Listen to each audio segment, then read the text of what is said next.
안녕하세요 여러분. 3월 3일 목요일 우리 다 같이 매일 기도에 참여하기로 하겠습니다. 우리 말씀 듣기 전에 사도신경 고백하시겠습니다.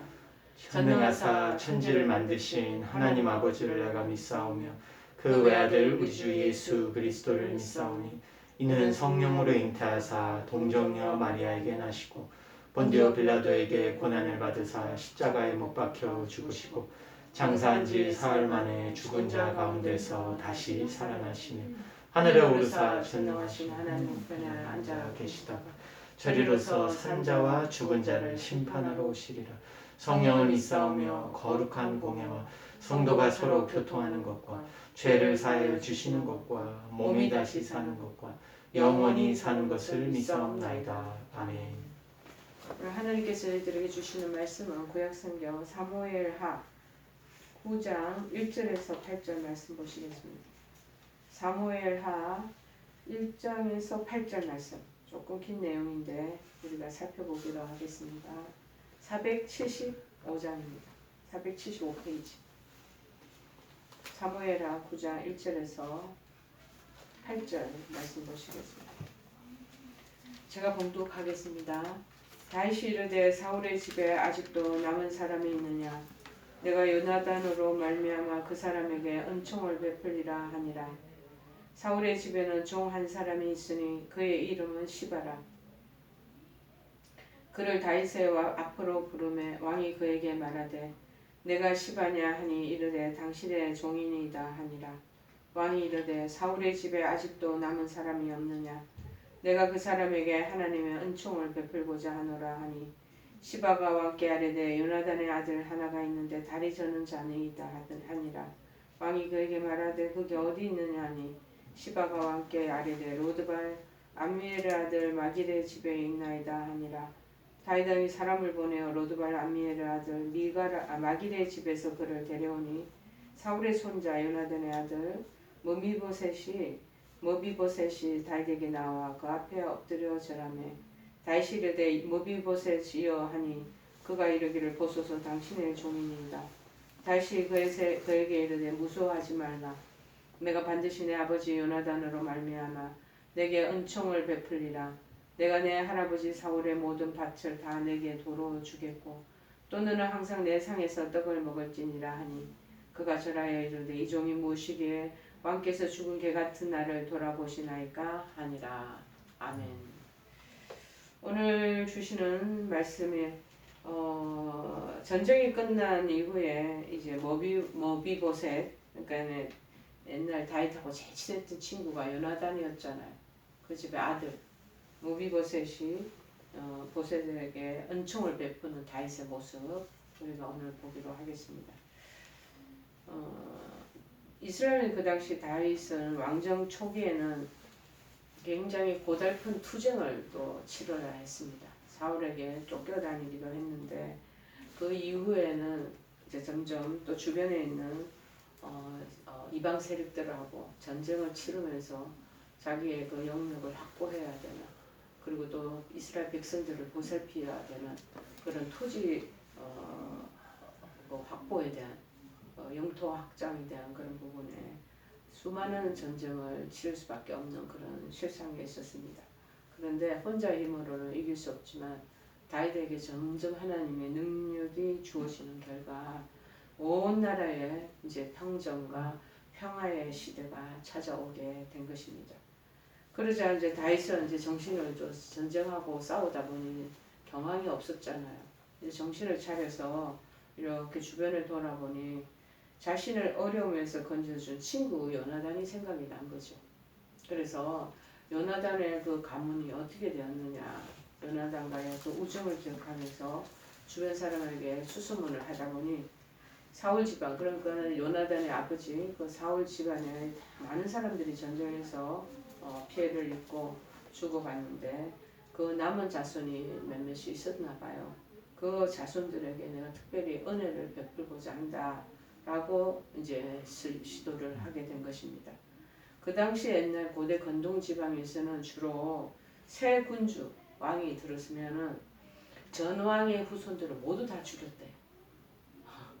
죽여서 어떤 후한을 자기네들의 그 새로운 쉽게 얘기하면은 이 왕정에 군주가 일하는데 거침이 있거나 방해되는 세력들이 조금이라도 남겨 있으면 안 되겠길래 전 이전의 왕의 그 후손들 그 자식들을 다 죽여버리는 뭐 어쩌면 1대 3대 4대까지 모두 죽여서 적대자의 아예 접권을 반발이 모반이 일어나는 거를 다 미리 초창기부터 다 그거를 건조를 시켜버리고 싹신하는 것을 다 잘라버리는 거죠.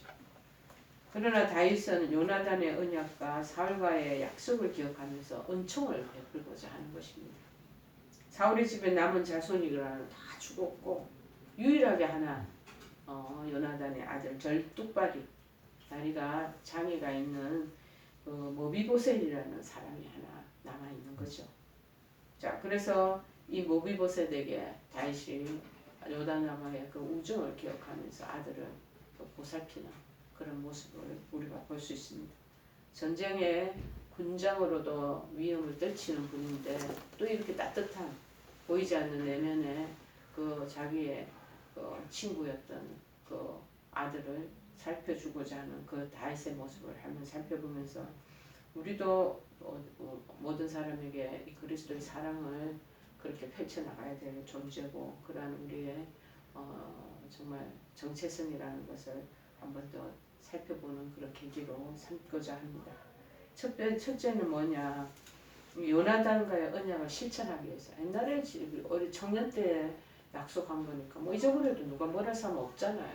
사울도 죽고 요나단도까지도 전쟁터에서 다 전사를 해버린 상황인데 그 부분에 대해서 왈가왈부할 사람이 누가 있겠습니까? 그런데 그 언약을 기억하고 그것을 실천하기 위해서 그 가족들을 찾는 그 모습이 나옵니다. 본면을 보면 다윗이 명령을 내리는 장면이 1절에 나오는 것이죠. 다윗이 가로되 사울의 집에 오히려 남은 사람이 있느냐? 내가 듣기로는 다 죽었다 그러던데 혹시나 남아서 있는 사람들을 찾아보거라. 그러면 내가 내 친구 그 요나단을 인하여 그 사람에게 은총을 베풀리라. 그렇게 말씀을 하는 거죠. 그래서 다윗 왕이 사울 왕가의 남은 자를 찾았던 것이 이 요나단과의 언약을 실천하기 위한 것, 그것이었다는 것을 알 수 있습니다. 사무엘상 제20장 15절에 보면은요, 여호와께서 너 다윗의 대적들을 지면에서 다 끊어버리신 때에도 너는 내 인자를 내 집에서 영영히 끊어버리지 말라 하는 요나단의 말에 다윗은 굳게 언약한 바가 마음속에 그 다짐을 한 바가 있었던 것 같습니다. 사실 요나단은 다윗을 죽음의 위기, 아버지가 그렇게 다윗을 미워하고 시기하고 질투하면서 시각각으로 틈만 보면 다윗을 죽이려고 그렇게 하지 않았겠습니까? 그런데 그 위기에서 아버지보다 더 사랑하는 친구를 위해서 정말 생명같이 사랑하면서 위기 속에서 자꾸 건져주는 것을 다윗이 왜 모르겠습니까? 자, 그런 은인이었다는 거죠. 여러분, 사람들은 과거에 자기에게 은혜를 베풀었던 사람들을 자기가 성공하고 나면은 망각하기가 쉽습니다. 그래서 자꾸 잊어버리는 그런 것들이 있지 않겠습니까? 자, 그런데 다윗은 요나단과의 약속을 마음속으로 생생하게 기억하고 있었다라는 것이 신의가 있죠. 그래서 선정을 베풀고자 한 것입니다. 다윗은 그래서 하나님의 신실한 종으로서뿐만 아니라 인간에 대한 약속, 한 개인의 그 사람은 죽고 없는데도 개인에 대한 약속을 끝까지 지켜나가는 그런 모범적인 인간상을 우리에게 보여주고 있다는 것입니다. 우리도 만약에 옛날에 정말 보릿고개 어려운 시절에 그렇지 않은 내가 사업에 실패해서 여러 가지 환란의 그 순간 속에 나를 도와줬던 사람, 생명의 연인같이 내가 강가의 물 속에 빠뜨려져가지고 막 사람 살리라고 그랬을 때 그 나를 건져준 사람들도 있을 것이란 말이에요. 우리 인생을 살아갈 때 그런 사람들은 그 은혜를 잊어버리면 안 되는 것이죠. 다윗과 같이 기억하면서 그 은혜에 보답하는 마음, 그들을 위해서 기도하는 마음이 있어야 되지 않겠습니까? 두 번째, 그래서 하나님의 은총을 베풀고자 했다라는 겁니다. 다윗은 사울의 후손에게 이제 사울이라고 하면 얼마나 지긋지긋하겠어요. 자기를 죽이기 위해서 끝까지 쫓아오고 추적해왔던 그런 왕이 아니었겠습니까? 그런데 그 밑에 후손 누가 옛날에 고대 건동 지역의 풍습상 왕이 새 군주가 왕이 되면 다 그 이전에 있던 사람들 다 죽여버리거든요. 살상을 해버려요. 씨앗도 남지 않도록 다 그렇게 해버리는데 은총을 베풀고자 하는 마음이 있었다는 거죠. 그래서 사울의 집에 남은 사람이 없느냐, 내가 그 사람에게 하나님 은총을 베풀고자 하노라, 그렇게 말한 것이죠. 그러자 이제 종인 시바라는 사람이 요나단의 아들 하나 남은 사람이 또 줄뚝발입니다. 그러고 이제 거기에 대한 대답을 해줍니다. 여기서 중요한 것은 다윗이 내가 은총을 베푸겠다, 내 개인이 그 일을 행하겠다라는 것이 아니라 하나님의 은총을 베풀고자 한다라는 표현을 썼다라는 것입니다. 그 말 표현에서부터 벌써 이 다윗은 자기 사람 중심이 아닌 하나님 중심 그 주의로 행하였다라는 것을 우리가 역력히 살펴볼 수가 있겠습니다. 여러분, 하나님을 사랑하는 자는 마땅히 사람을 사랑하게 되어 있습니다. 사람을 사랑해야 합니다. 자, 그렇지 못한다고 하면서 하나님을 사랑한다는 것은 요한일서에 말씀하기를 거짓말이라고 얘기를 하는 거죠. 사실 우리가 가진 모든 것이 하나님의 은혜로 된 것들이지 않겠습니까? 총체적으로 우리 삶을, 인생을 지금까지 한번 살펴보셔요. 전부 하나님의 은혜로 이루어진 것입니다. 만일 하나님께서 허락하시지 않았다면 지금의 것들이 지금 내 주변에, 내 상황 속에 이루어지는 그러한 것들을 우리가 볼 수 없을 것입니다. 다윗은 이것을 분명히 깨달았던 사람입니다. 보잘것없는 자기의 신분을 목동의 그 위치에서 위대한 한 나라의 왕이 되어서 그래서 평안을 누리게 한 것, 모두가 하나님의 은혜인 것을 다윗은 절절히 깨닫게 된 것입니다. 그래서 이제는 깨닫고 나는 내가 그 위치에 있으면 이제 내가 다른 사람들에게 하나님의 은총을 베풀어 주는 것이 마땅하다고 생각하게 되어서 베풀고자 한 것입니다. 자, 우리도 마찬가지입니다. 이웃에게 우리가 하나님의 사랑을 힘입고 그래서 구원을 받은 그런 백성이 되었다면, 자녀가 되었다면 마찬가지로 하나님의 그 사랑을 전해주고 흘려내보는 것이 하나님의 은총을 입혀드리는 그러한 대열에 서게 되는 우리가 아니겠습니까? 그래서 마찬가지로 하나님 은총을 베풀었던 다윗처럼 우리도 은총을 베풀어 가는 것이 필요하겠습니다. 이제 세 번째는 모비보셋이라는 자를 이제 만났어요. 만났는데 이제 이 모비보셋이 얼마나 어렵겠습니까? 긴장하고 이 고대 건동지역의 풍습은 다 알고 있기에 새 왕이 자기에게 선대를 베푸는다는 것은 꿈에도 생각을 못했지 않았겠습니까? 근데 아버지 대 아버지까지의 그 우정이 자기한테 들어온다라는 것은 기대도 하지 않았는데 그 모비보셋이 다윗과 한 자리에 딱 앉게 된 것이죠. 본문을 보니까 이렇게 말합니다. 다윗이 가로되, 얼마나 떨고 있었겠어요. 왕 앞에 가니까 무서워 말라. 내가 반드시 내 아비 요나단을 인하여 내게 은총을 베풀리라. 내가 내 조부 사울의 밭을 다 내게 도로 돌려주겠고 또 너는 항상 내 상에서 밥을 먹었지니라. 그렇게 아주 인자한 마음을 보여주는 거죠. 저가 절하여 가로되, 이 종이 무엇이간데 왕께서 죽은 개 같은 나를 돌아보시나이까 하고 7절 8절에 대화하는 장면을 우리가 볼 수 있습니다.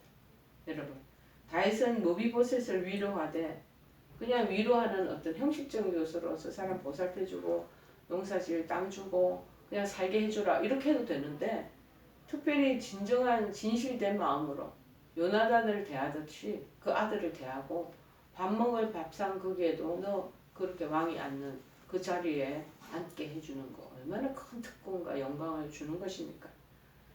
또한 사울의 재산 다 사람들에게 다 해파됐을 것입니다. 그런데 모비보셋에게 다시 되돌려주고 회복시켜 주잖아요. 할아버지 것을. 이처럼 참된 사랑의 행위는 말뿐만이 아니라 구체적인 필요까지 채워주는 것인 것을 우리가 볼 수 있습니다. 그뿐만 아니라 왕의 아들 중에 하나처럼 내 아들같이 너를 생각하겠다는 그 의미가 내포되어 있겠죠. 식탁에 왕이 먹는 식탁 자리에서 항상 같이 밥 먹을 수 있도록 그 인자를 베풀어 주는 거죠. 자, 우리도 마찬가지입니다. 주님께로부터 이러한 인자함을 우리가 다 입은 사람들 아니겠습니까? 입은 자로서 이웃에게 이웃 인자함을 100% 나타내 보여야 하는 것이 마땅한 것이 아닌가 그런 마음이 듭니다. 여러분 다윗은 이렇듯 모비보셋에게 은총을 베풀었습니다. 요나단과의 언약을 실천하는 것이고 또 자신에게 베풀어 주신 하나님의 그 무궁무진한 그 은혜를 자기가 인식하고 있었다는 거예요. 나를 왕으로 이 도망자로 살던 나를 목동으로 옛날에 지냈던 정말 별볼일 없는 그 신분을 가졌던 나를 그 쫓기고 쫓기는 상황에서도 목숨과 생명을 보존해 주시고 또 하나님께서 다 그것을 왕으로 추대될 수 있도록 다 준비해 갖고 마련해 주셔가지고 왕의 자리에 또 올려주시고 주변에 있는 나라들을 이웃 이방 민족들을 다 정복해서 그래서 다시 평화로운 그런 평정의 시기가 올 수 있도록 하나님께서 다 마련해 주시는 것. 다윗의 마음이 얼마나 이 하나님의 은총을 입은 것이 감격스럽겠습니까? 근데 쉽게 얘기하면 이 사울이 적이나 똑같지 않겠습니까? 나를 죽이려고 했던 그런 적대자인 거야. 근데 적대자인 그 아들 손주까지도 보살펴주는 그 다윗의 그 어떤 성품, 마음의 씀씀이를 우리가 살펴볼 수 있는 것입니다. 여러분, 모비보셋과 같이 감당할 수 없는 큰 은혜를 입은 사람이 우리가 하는 거. 지금 우리가 하나님의 그 잔치자리에 밥상머리에 앉아 밥 먹는 사람이에요. 우리 자신들이에요. 우리는 다 모비보셋의 그런 입장에 있는 사람들입니다. 그런데 하나님 우리를 다 당신의 그 식탁의 자리에 앉혀주시고 그 인자를 보여주시고 그러면서 우리를 다독여 주시며 보호해 주시지 않겠습니까? 죄악으로 죽을 수밖에 없는 우리들을 하나님 사랑하셔서 우리를 당신의 백성 삼아주시고 영원히 주님과 함께 먹고 마실 수 있도록 그렇게 해주셨다는 사실입니다. 그러므로 우리는 이 세상에 사는 날 동안 다른 사람들에게도 똑같이 그런 은혜를 베풀고 인자를 드러내고 그리고 그리스도를 증거하는 그런 삶을 살아내는 다윗과 같은 우리가 되어야 될 줄을 믿습니다. 오늘 주시는 말씀을 생각하시면서 우리 찬송가 418장 찬양하시겠습니다. 417장. 417장 찬양하시겠습니다. 주 예수 넓은 품에 나 편히 안겨서 그 크신 사랑 안에 나 편히 쉬겠네. 영광의 들을 지나 저 푸른 바다 건너 천사의 노랫소리 내 귀에 들리네. 주 예수 넓은 품에 나 편히 안겨서 그 크신 사랑 안에 나 편히 쉬겠네. 주 예수 넓은 품에 나 편히 안기니 이 세상 악한 세력 나르지 못하네. 슬픔과 근심 걱정 이후에 없으리니 시험이 닥쳐와도 나 염려 없겠네. 주 예수 넓은 품에 나 편히 안겨서 그 크신 사랑 안에 나 편히 쉬겠네. 우리 다같이 주기도문으로 기도에 마치겠습니다. 하늘에 계신 우리 아버지여, 이름이 거룩히 여김을 받으시오며 나라의 마옵시며 뜻이 하늘에서 이룬 것 같이 땅에서도 이루어지이다. 오늘날 우리에게 일용할 양식을 주옵시고 우리가 우리에게 죄 지은 자를 사하여 준 것 같이 우리의 죄를 사하여 주옵시고 우리를 시험에 들게 하지 마옵시고 다만 악에서 구하옵소서. 대개 나라와 권세와 영광이 아버지께 영원히 있사옵나이다. 아멘.